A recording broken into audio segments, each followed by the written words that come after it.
Good day and welcome to another episode of What's Happening Today, presented to you by Rapido News Network.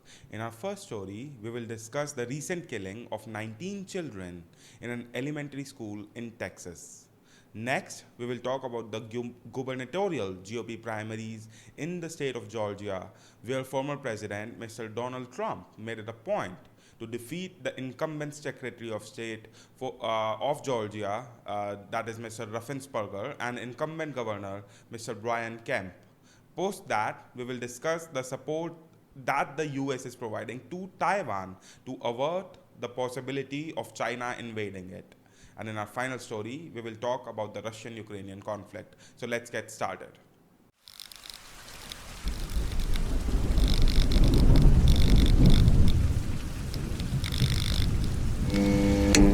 In our first story, we will discuss the recent killing of children in which an 18-year-old gunman opened fire on Tuesday at a Texas elementary school, killing at least 19 children as he went from classroom to classroom, officials said, in the deadliest school shooting in nearly a decade.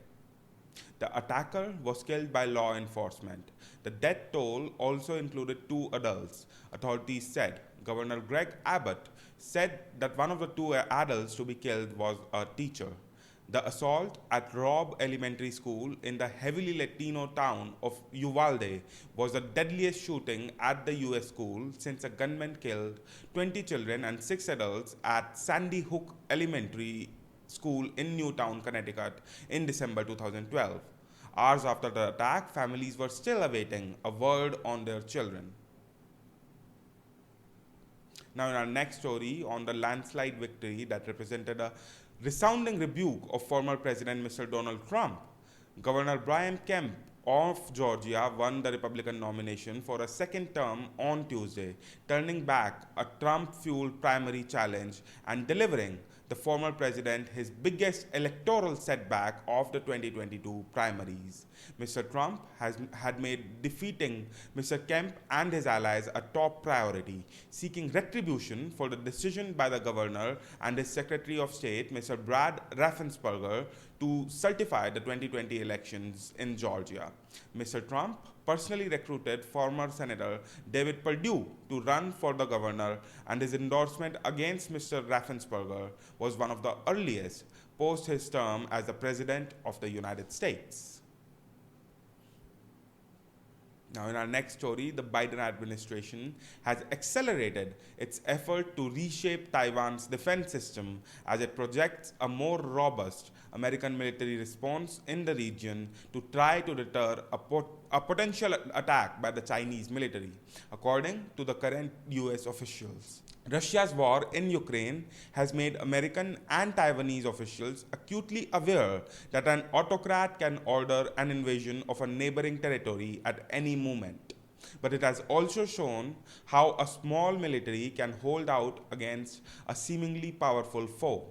US officials are taking lessons learned from arming Ukraine to work with Taiwan in molding a stronger force that would repel a seaborne invasion by China, which has one of the world's largest militaries. Now, in our final story on the Russian-Ukrainian conflict, the fighting in Ukraine is coalescing around the heart of the Donbass region in the east, with the most critical battles involving a 75 miles wide swath that include 3 cities. The easternmost city is still under Ukrainian control, while Severodonetsk has been vulnerable to Russian artillery on 3 sides.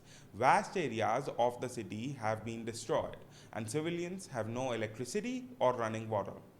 Ukrainian officials say that they expect a devastating siege similar to that of Mariupol, but that Ukrainian forces would ensure that the cost would be no less painful to Russia. That was all for the major news update for May 25th. Stay tuned for our next update on the ongoing world affairs. We hope that you find this video useful. If you like this video, hit like. And for a continued update on what's happening around the world, consider subscribing. And to never miss an update, whenever we post something new, hit that bell icon. If you have any comments or any suggestions for us, please let us know in the comment sections below. Thank you.